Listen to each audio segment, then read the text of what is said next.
ابنك جالك متضايق وزعلان ودخل عليكي وقالك صاحبي ضربني، هتيجي انت بقى قايله له انت السبب، شوف انت غلطتي في ايه خلاه يعمل فيك كده؟ النتيجه هتلاقي راجل كبر وشاب ما شاء الله عليه، بس هتلاقيه بيعاني من جلد الذات طول الوقت، جايب اللوم على نفسه وبيكره نفسه وجايب الغلط كله عليه هو بس، وكأن الدنيا دي كلها ما حدش فيه عمل حاجة، اللي هو بس اللي عمال يضايق في نفسه. لكن الحل ان انا كنت اشرح لي كده اللي حصل، ايه اللي جرى، ايه اللي خلاه يعمل معاك كده، ايه اللي حصل عشان خاطر يحصل التصرف ده، حتى لو انت غلطت فيه بس ده التصرف ده مش كويس، ونتكلم بالراحة.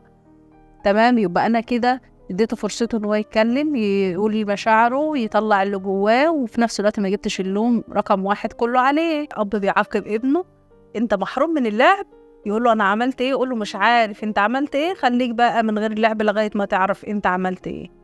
تلاقي الولد ده يكبر وهو عنده مصيبه سودة، فرط تفكير او اوفر ثينك. الحل بهدوء، انت متعاقب على غلط انت عملته، والله طلب الاعتذار ووعدك ان هو مش هيكرره، تمام اسامح وعادي، لكن اكون مفهمه ومتعاقب على ايه. انت متعاقب عشان عملت كذا وكذا وكذا وكذا، طب والله يا بابا انا اسف ومش هعمل كده تاني، طب تمام خلاص انا هديك فرصه، لو عملت كده تاني يبقى في عقاب، المره دي هسامح.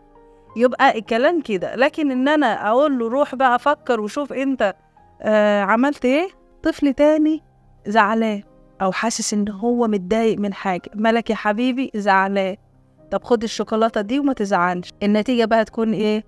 برضو هيكبر شراهه شديده، وقت الحزن تلاقيه كل ما يبقى زعلان ولا متضايق عايز ياكل، لان انت عودتيه لما يكون متضايق وزعلان خد يا حبيبي شوكولاتايه، خد يا حبيبي كل حاجه الفلانيه. فخلاص هو بقى عنده قناعه جواه ان هو لما يبقى متضايق ياكل، شراهه بقى. الحل ان انت لما تبقى متضايق، طيب اساله انت متضايق بسبب ايه؟ حد ضايقك في المدرسه؟ حد زعق لك؟ نقعد ندور بقى عن المشكله او السبب اللي خلاه يحس بالموضوع ده لحد ما يحس بالراحه. جه مثلا ابني واترمى في حضني وقعد يعيط بحرقه شديده قوي، فانا اقول له مالك يا حبيبي؟ يقول لي اتخبطت في الترابيزه. اروح بقى انا للترابيزه، كده يا ترابيزه يا وحشه، ليه تخبطيه؟ اوعي تعملي كده تاني. خلاص يا حبيبي الترابيزه كده ايه، انا ضربتها ومش هتعمل كده تاني. نتيجه بقى التصرف اللي انا عملته، ابني هيكبر وهيمارس الاسقاط دايما والقاء اللوم على الاخرين، ويعمل بقى ايه؟ يعيش دور الضحيه، وان مش انا السبب، ان هم السبب وهم اللي عملوا كده مش انا، ما انت ما طلعتوش هو اللي غلطان. او فكرتي كده ايه اللي خلاني اتخبطت في الترابيزه؟ ان انا مثلا كان المفروض اعمل كذا مش اعمل كذا، ولا انت غلطان ان انت مثلا جيت في الحته دي وقفت، او ان انت ما خدتش بالك. فيبقى انت تفهميه ان هو في حاجه حصلت فعشان كده هو اتخبط، لكن انت ما جبتيش اللوم اصلا عليه، انت رحتي وقلتي الترابيزه هي اللي عملت كذا وطلعتيه ان ايه، شخص ايه، ضحيه. وحاجات بسيطه احنا بنعملها من غير ما نحس. موقف تاني، مثلا ابنك اتعور وهو مع اخوك كبير، انت كنت فين لما اخوك اتجرح؟ مش تاخد بالك؟ يقولك مثلا كنت بلعب، انت انسان مهمل، لو كان جراله حاجه كنت ايه، كنت موتك. تلاقيه يكبر ويبقى إنسان كبير كده وشاب ما شاء الله عليه، ولكن فقد الثقة بقدراته، لأن الطفل الكبير ده ما هوش مراقب ولا هو مربي. إن انت تستغليه وتديله دور القائد في العائلة، وتديله دور مش دوره، ودور إن هو قائد أو مراقب أو إن هو مربي، ده مش دوره، وتحمليه مسؤولية مش من مسؤولياته ولا هو واجبه. لازم تبقى فاهمة ده. أو طفل تاني معترض مثلا على إن هو يعمل الواجب بتاعه، طب لو عملت الواجب أنا هجيب لك هدية، النتيجة تلاقيه كبر وتلاقيه مادي، اتعود إنه ما يعملش الحاجة إلا بمقابل، عايز دايما معزز، عايز دايما حاجة قصاد الشيء اللي هيعمله. لأ، كان المفروض إن أنا أساعده واقعد جنبه لحد ما يخلص الواجب وادعمه نفسيا، اساعده في مواجهة اي حاجة صعبة، ده واجب كان المفروض ان هو يتعمل من غير كلام.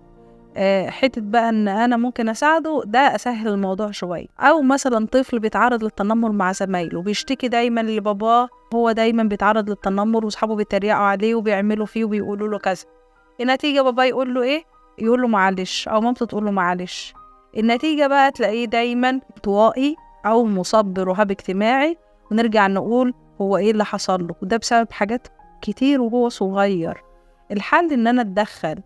الطفل هنا لازم أعلمه رياضة تقوي الثقة بالنفس، وقلنا ضروري الصبيان بالذات أعلمهم رياضات تقوي الثقة بنفسهم، والبنات كمان لازم يروح مع باباه في كل حتة. كل مكان الطفل بيروح مع باباه في أي حتة، حتى لو رايحين يصلحوا كاوتش العربية، حتى لو رايحين يحطوا بنزين للعربية، حتى لو رايح الجامع، رايح لأي مشوار.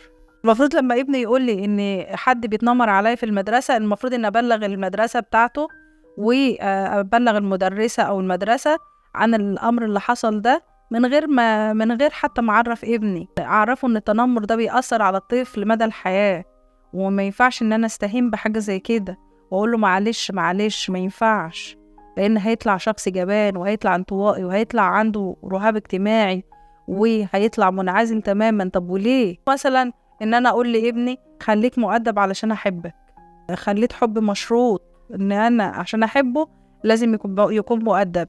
تلاقيه يكبر ويتخلى عن كل مبادئه مقابل انه يكون مقبول او ان حد يحبه. حب الابن غير مشروط، احبه مهما عمل ومهما حصل.